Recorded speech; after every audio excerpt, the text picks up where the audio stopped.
आज की कहानी आपको थोड़ा भावुक कर सकती है क्योंकि आज आपके साथ एक इमोशनल कहानी शेयर कर रहा हूँ। आशा है कि आपको इस कहानी से कुछ ना कुछ सीख ज़रूर मिलेगी। तो आप इस कहानी को पूरा ज़रूर सुनिए। तो बढ़ते हैं हम अपनी कहानी की ओर। हर दिन एक भिखारी दरवाजे के पास आकर भीख मांगता था और घर का मालिक हमेशा घर के बाहर आते ही उसे देखकर फिर जाया करता। कई बार उसके लिए गालियां भी बकता। वो कहता, तू जिंदा ही क्यों है? पूरी जिंदगी ऐसे ही भीख मांगेगा क्या? धरती का बोझ क्यों बना बैठा है? और कभी कभी उस भिखारी को गुस्से में वह धक्का भी मार दिया करता था।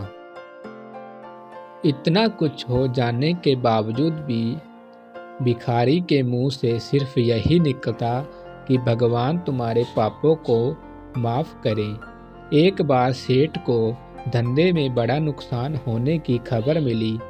सेठ बहुत परेशान था कि तभी उसके दरवाजे पर वही भिखारी आया।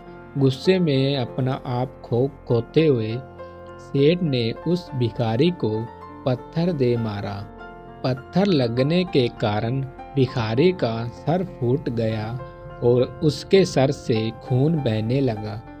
फिर भी दर्द से कराते हुए भिखारी ने इतना ही कहा, भगवान तुम्हारे पापों को माफ़ करें।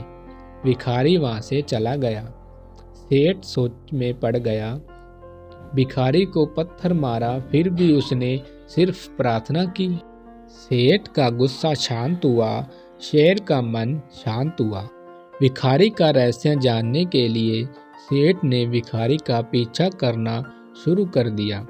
भिखारी जहाँ जहाँ जाता सेठ उसके पीछे पीछे जाता। सेठ ने देखा कि कोई उसको खाना देता, कोई उसको मारता, कोई अपमानित करता तो कोई गाली भी देता।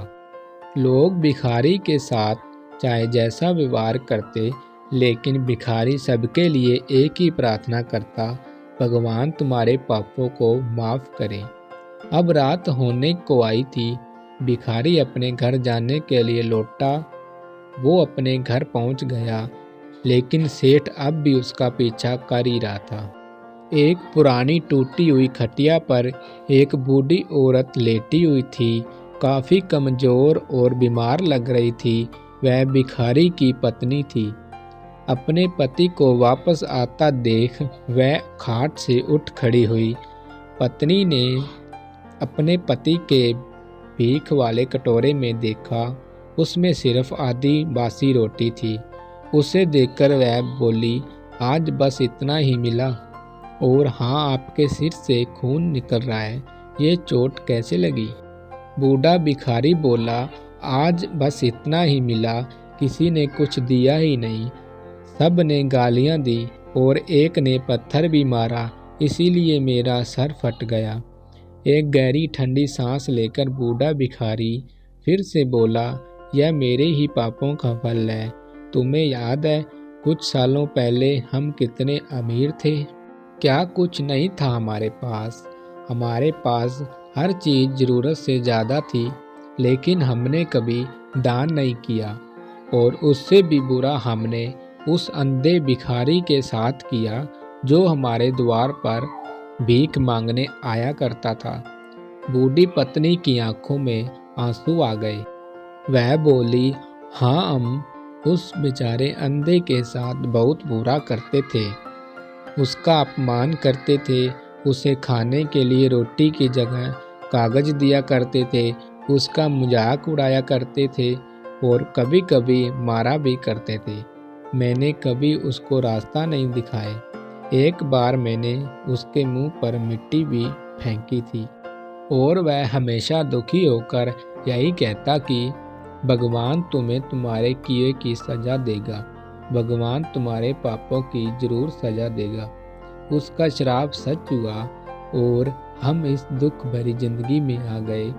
भिखारी बोला, हाँ, उसका श्राप सच हुआ, इसलिए मैं किसी को बदुआ नहीं देता, चाहे कोई मेरे साथ कैसा भी बर्ताव करे।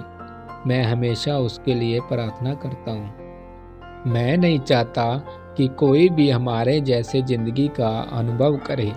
किसी को भी हमारे जैसी दुखों का सामना करना पड़े। वो नहीं जानते कि वह कितना बड़ा पाप कर रहे हैं, इसलिए अनजाने में हुए पाप की ऐसी सज़ा किसी को भी मिले मैं नहीं चाहता।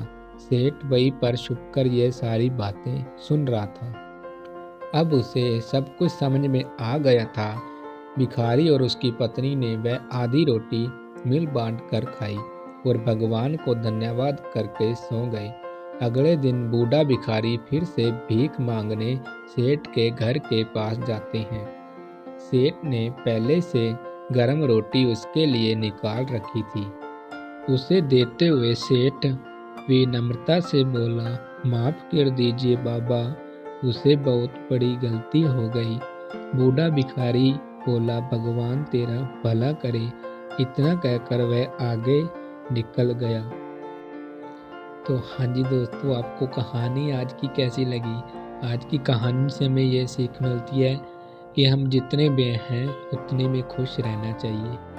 हमें किसी को बुरा भला नहीं कहना चाहिए। हमारी चौखट पर अगर कोई भीख मांगने आता है तो उसे भीख दे देनी चाहिए। तो गाइस, ऐसी ही इंटरेस्टिंग स्टोरी देखने के लिए मेरे यूट्यूब चैनल को ज़रूर सब्सक्राइब कर लीजिए और साथ ही मेरे फेसबुक पेज को भी फॉलो कर लीजिए। तो मिलते हैं गाइस नेक्स्ट स्टोरी के साथ। तब तक के लिए गुड बाय दोस्तों एंड बाय बाय।